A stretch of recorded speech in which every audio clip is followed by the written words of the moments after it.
नमस्कार, मैं हूँ ऋतुजा। एबीसी नेटवर्क में आप सभी का स्वागत है।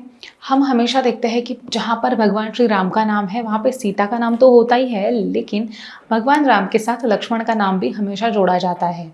ठीक है, तो लक्ष्मण कौन थे, कि कौन से जन्म से ये दोनों साथ साथ है, क्यों है, ये सारी चीज़ें हम आज जानेंगे। तो भगवान लक्ष्मण जो थे वो राजा दशरथ के तीसरे पुत्र थे। अब पुत्र प्राप्ति के लिए भी उन्होंने तो मतलब यज्ञ किया था राजा दशरथ ने, ये भी हम सभी को पता है। उसके बाद उनको उनकी रानी सुमित्रा से भगवान लक्ष्मण का जन्म तब हुआ था। अब तब से ये दोनों साथ साथ ही है। अगर देखा जाए तो शत्रुघ्न, भरत, ये दोनों भी और उनके भाई थे, लेकिन शत्रुघ्न और भरत की ज़्यादा बनती थी बचपन से ही, और भगवान श्री राम और लक्ष्मण की ज़्यादा जमती थी। वो दोनों हमेशा ही साथ साथ थे। लक्ष्मण के लिए भगवान राम ही अपने गुरु, माता पिता, भाई, मित्र, सब कुछ, सारा का सारा ओहदा उन्होंने ही उन्हीं के लिए दिया था। भगवान श्री राम पर एक खास प्रेम भक्ति थी उनकी। और कहा जाता है कि ये भगवान लक्ष्मण यानी कि ही भगवान विष्णु के शेषनाग है, जिस पर भगवान विष्णु लेटे रहते हैं ना, उनकी जो शयन का जो नाग होता है वही उनका शेषनाग ही एक्चुअली लक्ष्मण है, ऐसा भी कहा जाता है। अब और हमें ये भी पता है कि भगवान श्री राम जो है वो भगवान विष्णु का ही अवतार है। तो उस जन्म में जब भगवान विष्णु का अवतार है तो भगवान विष्णु के साथ वहाँ पे रहते हैं शेषनाग, जो उनके साथ हमेशा रहते हैं। उनके बैठने की जगह ही तो शेषनाग ही है ना।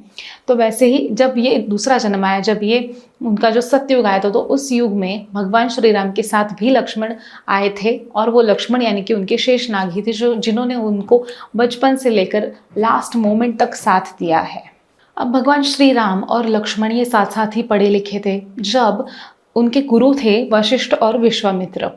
ठीक है, अब ये बात होती थी कि विश्वामित्र जो ऋषि थे वो जंगलों में, वनों में यज्ञ किया करते थे, लेकिन तब सुबाहु, मारी जैसे राक्षस जो थे तब वो उनको बहुत परेशान करते थे, सभी ऋषि मुनियों को परेशान करते थे। एक तबाही मचा के रखी थी उन्होंने।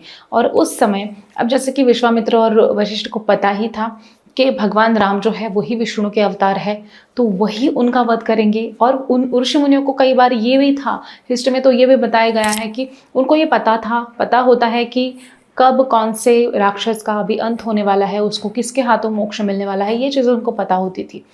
तब राजा दशरथ के पास ये विश्वामित्र आए थे और उन्होंने मांग की थी कि हमें आपके 2 पुत्र चाहिए, हम उनको जंगल में लेके जाएंगे, क्योंकि वहाँ पर ऐसे ऐसे राक्षसों की पूरी तबाही मचा के रखी है उन्होंने।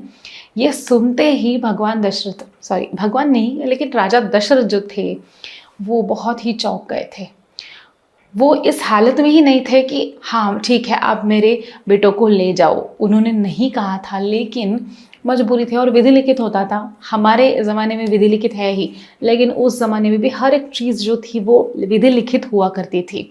तो भगवान राम को और लक्ष्मण को वहाँ पे जाना ही पड़ा। वो वहाँ पर गए। विश्वामित्र ने उन्हें पूरे उत्तर भारत का पूरा दर्शन करवाया, हर एक जगह पर वो लेके गए और उन्होंने हर एक जगह दिखाई भी। तब उनकी तब उनको समझ में आया था रावण के बारे में, बहुत सारी कुछ जानकारियाँ तब उनको मिली थी, क्योंकि यही सारी जानकारियाँ उन्हें आगे जब राम रावण का युद्ध होने वाला था उसमें काम आने वाली थी।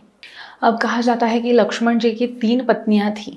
उनमें से एक तो सभी को पता है कि एक थी उर्मिला, जिसका जिक्र हमें रामचरितमानस में और वाल्मीकि रामायण में भी मिलता है।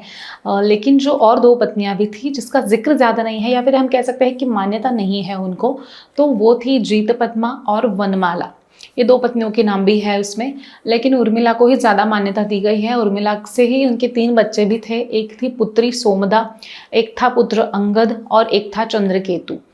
तो ये उनके 3 पुत्र थे। और ये भी कहा जाता है कि जब भगवान श्री राम का और माता सीता का जब विवाह हुआ था, तभी इन दोनों का भी, उर्मिला और लक्ष्मण का भी विवाह तभी हुआ था।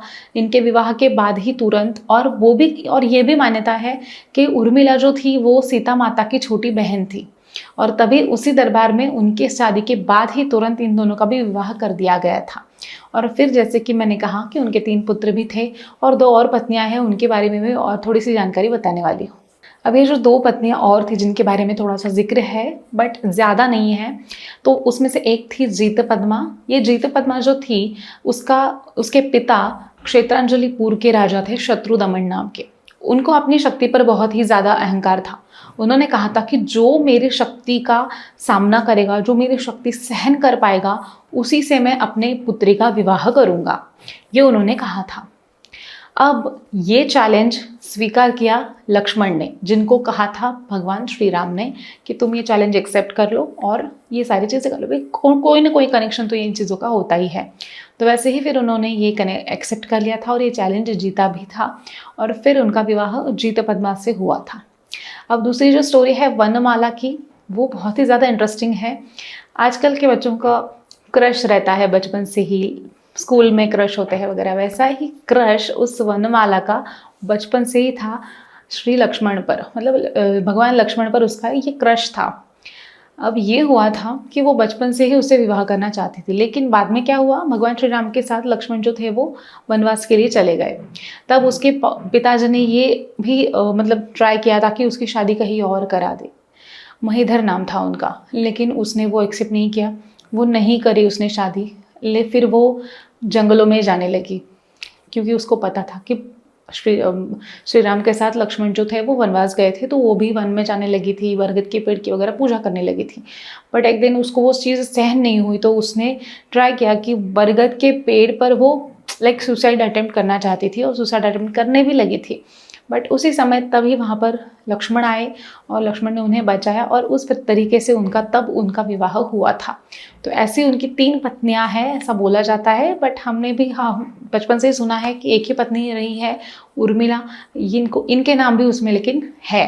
अब हम सभी ने ये तो सुना है कि लक्ष्मण रेखा, ये लक्ष्मण रेखा कब खींची गई थी, ये क्या होती, तो जब ये तीनों भी वनवास में थे तब मारीच ने स्वर्णिम मृग का रूप लिया था और सीता माता को आकर्षित किया था। तब सीता माता ने बोला था कि मुझे ये मृग चाहिए और भगवान श्री राम उसको शिकार करने के लिए जंगल में चले गए थे।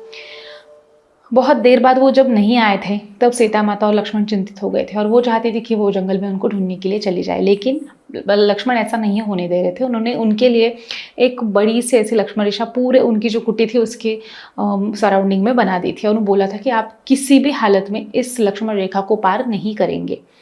लेकिन जब रावण रूप लेके आया था ऋषियों का, तब हमने देखा कि तब सीता माता ने वो लक्ष्मण रेखा पार की थी और तब ही उनका अपहरण हुआ था। तो आज भी हम लोग बोलते समय बोलते हैं कि लक्ष्मण रेखा पार मत करना, ये मत करना। बड़ी सी दवाइयों को भी नाम लक्ष्मण रेखा या लक्ष्मण रेखा भी दिया गया है। तो ये उसके पीछे की स्टोरीज है। अब हम जानते हैं कि लक्ष्मण जी से जुड़े हुए कुछ स्थल भी है जहाँ पर उनका कुछ खास मंदिर है, कुछ खास प्लेसेस भी है, जैसे कि एक है लखनऊ। हाँ, आपको लगा होगा कि लखनऊ और लक्ष्मण का क्या संबंध है, तो लक्ष्मण को ही लखन भी कहा गया था, राम लखन आपने सुना होगा। तो वही जो पहले था, आपको तो ये भी पता होगा कि अयोध्या से जो लखनऊ है वो सिर्फ 80-70 किलोमीटर की उनकी दूरी है। तो लखनऊ को ही पहले लखनपुर कहा जाता था, लक्ष्मणापुर भी कहा जाता था।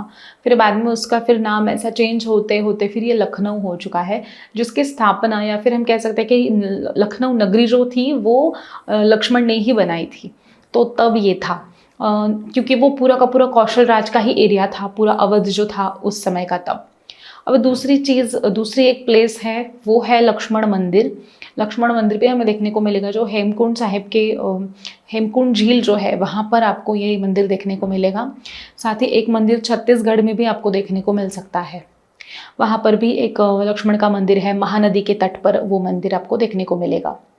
और एक और इंटरेस्टिंग जगह है जो लक्ष्मण के नाम से फेमस है, दैट इज़ लक्ष्मण झूला, जो आपको हरिद्वार के थोड़ा सा आगे ऋषिकेश में आपको ये देखने को मिलेगा। गढ़वाल रीजन में वो आपको मिलेगा, उत्तराखंड में। वहाँ पर एक लक्ष्मण झूला है जिसकी निर्मित भी पहले लक्ष्मण ने ही करवाई थी। तो वो झूला आज भी वहाँ पर ही स्थित है, बस उसका जो रिनोवेशन है वो अंग्रेज़ों ने किया था तब 1939 में। आज भी वो झूला वहाँ पर है। अगर कहीं आप जाते हो कभी वहाँ पर, तो आप ज़रूर उस प्लेस को एक बार विजिट करिएगा। बहुत ही सुंदर, एकदम आकर्षक वो प्लेस है। तो ये थी लक्ष्मण के बारे में जानकारी। अगर आपको और भी कुछ जानकारी सुनना पसंद करेंगे तो आप बताइए कमेंट करके। धन्यवाद। ज्योतिष संबंधित अधिक जानकारी के लिए ABC हिंदी ज्योतिष सब्सक्राइब कीजिए।